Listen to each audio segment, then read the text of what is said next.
Saludos a todos, muy buenas y bienvenidos a Madridismo al Día. El Real Madrid ya conoce a su rival para los playoffs de la Euroliga 2020-2021 y no será otro que el Anadolu Efes, en una eliminatoria, como ya sabéis, al mejor de 5 partidos que se disputarán entre el día 20 de abril, es decir, ya, y el 5 de mayo. Hacemos puntualización de orden de partidos, aunque creo que es de perogrullo, esto se sabe, pero simplemente a título recordatorio, los dos primeros se jugarán en Turquía en el Sinan Erden Sports Hall, mientras que el tercero y el cuarto, obviamente, si este último fuera necesario, se jugarían en el Within Center. Y en el caso de un quinto encuentro para dilucidar quién estará en la Final Four, se jugaría de nuevo en cancha turca. Bien, desde luego es un rival duro, durísimo, ya lo pudimos ver en el último partido que nos enfrentamos a ellos, el conjunto de Angie Ataman, con grandísimas estrellas como Shane Larkin, Vasilije Micic, del cual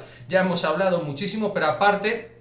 de sus grandes estrellas, tienen muy buenos jugadores que funcionan como un equipo, como un bloque. Un equipo que está entrenado por un tío de los que mejor trabaja los sistemas defensivos a nivel europeo, como es Angie Ataman, con Dunston, con Shanley, con James Anderson, con Krunoslav Simon, un equipo bastante veterano, con jugadores de una edad,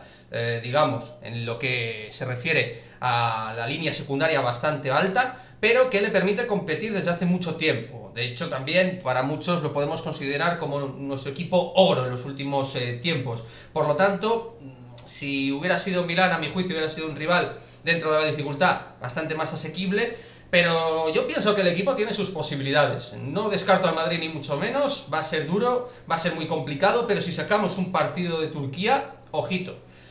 Creo que va a ser una serie larga, a 4 partidos, y no descartaría incluso a 5. Vamos a ver qué es lo que pasa, vamos a ver qué Efes nos encontramos en las próximas semanas, pero lo dicho, el Real Madrid ya tiene su rival de cuartos de final, que es el Anadolu Efes.